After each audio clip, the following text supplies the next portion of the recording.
শুভ সকাল বন্ধুরা, দোলন simple house YouTube চ্যানেলের 108 নম্বর ভিডিওতে তোমাদের সবাইকে স্বাগত।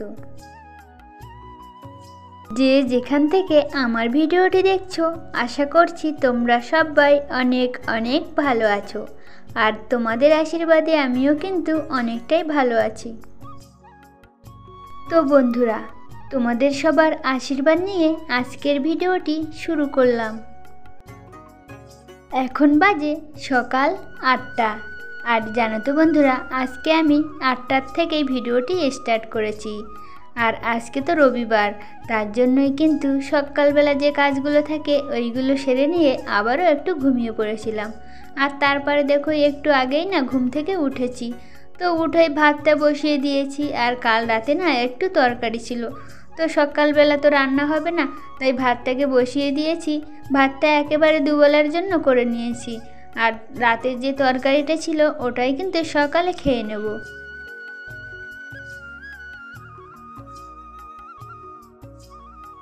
তো যাই হোক, বিছানাটা গুছিয়ে নিয়ে তোমাদের দাদাভাইয়ের যে জামাগুলো কেটেছিলাম সেগুলো না আর সেলাই করা হয়নি, তাই জামাগুলো একটু সেলাই করে নিচ্ছি। আর ভাত হতে তো একটু দেরি আছে, তার জন্যে ভাবছিলাম যে সেলাইটা করে নিয়ে তারপরে না সবাইকে খেতে দেব। এখন বাজে 9:30, আর এখন কিন্তু আমাদের সববার খাওয়া দাওয়া কমপ্লিট হয়ে গেছে।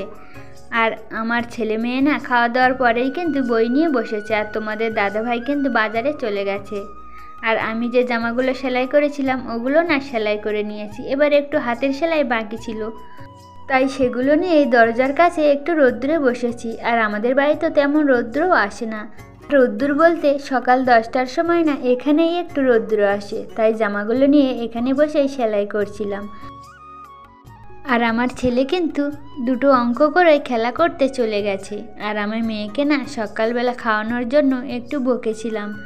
আর তারপর একটু বই পড়তে বলেছি, তাই একটু কিন্তু বই পড়ছে। তাছাড়া অন্য সময় না এমনি বই নিয়ে বসতে বললে বসতেই চায় না, বই নিয়ে বসাতে হলে ওর সাথেই কিন্তু বসতে হয়।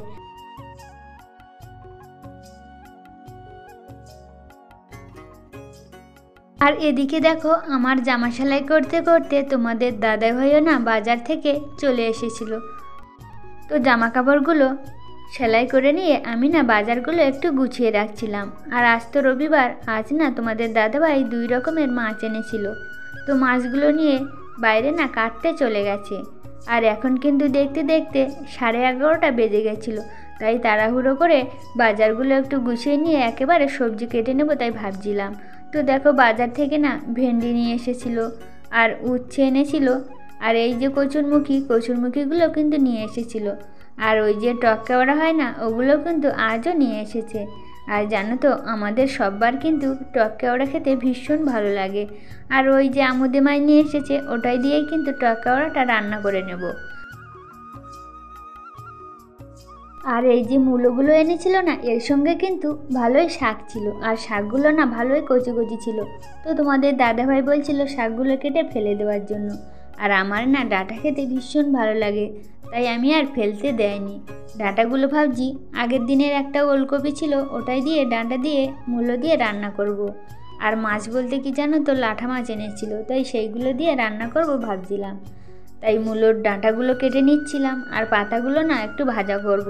তো দেখো, দেখতে দেখতে আমার কিন্তু সব সবজিগুলো কাটা হয়ে গেছিলো। আর ওদিকে তোমাদের দাদাভাইও কিন্তু মাছগুলো কেটে এনেছিল, আর আমি না বাইরের উনুনে রান্না করব বলে মশলাগুলোও কিন্তু একবারে করে নিয়েছি। আর জানো তো বন্ধুরা, আমাদের ওই ঘরে যে কাঠের খাটটা ছিল না, বলছিলাম ঘুণ লেগে গেছিলো, তো সেই খাটের তক্তাগুলো তোমাদের দাদাভাই একটু কেটে দিচ্ছিল। আর তাছাড়া আমার যে কাঠগুলো ছিল ওগুলো কিন্তু রান্না করতে করতে প্রায় শেষ হয়ে গেছে। তো তোমাদের দাদাভাই ওদিকে কাঠ কাটছে, আর আমি না প্লাস্টিক দিয়ে উনুনটা কিন্তু ধরিয়ে নিয়েছিলাম। তো আমাদের এখানে তো কোনো ছাউনি নেই, বা সাইডেও কোনো পেপার বা প্লাস্টিক দিয়ে ঘেরাও নেই, তার জন্যই কিন্তু চারিদিক দিয়ে হাওয়াতে পুরো ধোঁয়া হচ্ছিল। কখনো আগুন জ্বলছে, কখনো কিন্তু ধোঁয়া হয়েই যাচ্ছিল। আর জানো তো বন্ধুরা, আজও কিন্তু তোমাদের দাদাভাই বলছিল একবারের জন্য রান্না করতে, মানে এখন রান্না হচ্ছে, এখন কিন্তু বেলা হয়ে গেছে, তবু বলছিল যে রাতে আবার রান্না করতে হবে। তো আমি না সকালে যে ভাতটা বসিয়েছিলাম ওটা কিন্তু দুপুরে আর সকালের জন্য, তাই তরকারিটা না একেবারে রাতের জন্য করে নিয়েছি। আর রান্না করতে করতে অনেক দেরি হয়ে যাবে বলে আমি কিন্তু স্নান করে পুজো দিতে চলে এসেছি। আর মেয়েকেও কিন্তু স্নান করানো হয়ে গেছে।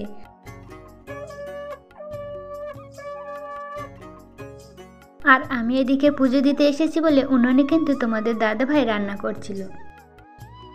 তো যাই হোক, ঠাকুর ঘরে পুজোটা দিয়ে তুলসী তলাতেও পুজোটা দিয়ে নিয়েছি। আর এবার না মনসা তলায় পুজো দিয়ে আবারও আমি রান্না করতে বসে গেছি। আর তোমাদের দাদাভাইকে বলছিলাম স্নান করার জন্য, তো সেই দই ব্যাপারীটা এসেছিলো বলে আজকেও না 3টে দই কিনেছিলাম। তো একটা দই না ছেলে নিয়ে গেছে আর একটা মেয়ে নিয়ে গেছে, আর একটা দই না তোমাদের দাদাভাইকে খাওয়ার জন্য বলছিলাম। তো আমি ওকে বলছি তুমি আগে খেয়ে নাও, আর তোমাদের দাদাভাই না বলছিল তুমি আগে খেয়ে নাও। তো দেখো এখনও কিন্তু কেউ খায়নি। আর আমাদের না ঝোল তরকারিটা রান্না করা কমপ্লিট হয়ে গেছে। আর তোমাদের দাদাভাই ভাজাটা করছিল, তো ভাজাটা আমি এসে নামিয়ে নিয়েছি। আর এবার না যে টক কেওড়াটা বলছিলাম না সেটাই রান্না করছি। আর ওদিকে না তোমাদের দাদাভাইকে অনেকবার বলার পরে দইটা কিন্তু তোমাদের দাদাভাই একটু খেয়ে রেখে চলে গেছিলো।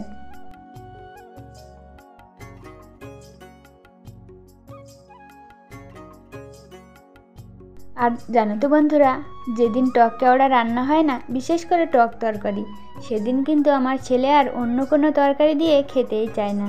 আর ও না বারবারই কিন্তু জিজ্ঞেস করে মা হয়ে গেছে। আর এখন যদি খাওয়া হয়ে যায় রাতেও কিন্তু আবারও জিজ্ঞেস করবে মা তরকারিটা আর নেই। আর জানো তো বন্ধুরা, শুধু টক তরকারি বলে নয়, আমার ছেলে কিন্তু যে কোনো টক জিনিস খেতে ভীষণ পছন্দ করে। তো বন্ধুরা, তোমাদের সাথে কথা বলতে বলতে আমার কিন্তু রান্নাটাও কমপ্লিট হয়ে গেছে। তোমাদের দাদাভাইয়ের কিন্তু এখনও স্নান করা হয়নি, তাই ও স্নান করতে গেছে আর আমি মেয়েকে খেতে দেবো বলে ভাত বাড়ছি। এখন বাজে বেলা 2:30, আর আমাদের সববার কিন্তু খাওয়া দাওয়া কমপ্লিট হয়ে গেছে। তো তোমাদের দাদাভাই শুয়ে শুয়ে ফোন দেখছিল আর আমার ছেলে মেয়ে না টিভি দেখছিল। তো বন্ধুরা, আজকের ভিডিওটি এখানেই শেষ করছি। তোমাদের সাথে দেখা হবে পরের ভিডিওতে। তোমরা সবাই ভালো থেকো, সুস্থ থেকো। আর আমার আজকের ভিডিওটি তোমাদের কেমন লাগলো অবশ্যই কিন্তু কমেন্ট করে জানিও। ধন্যবাদ।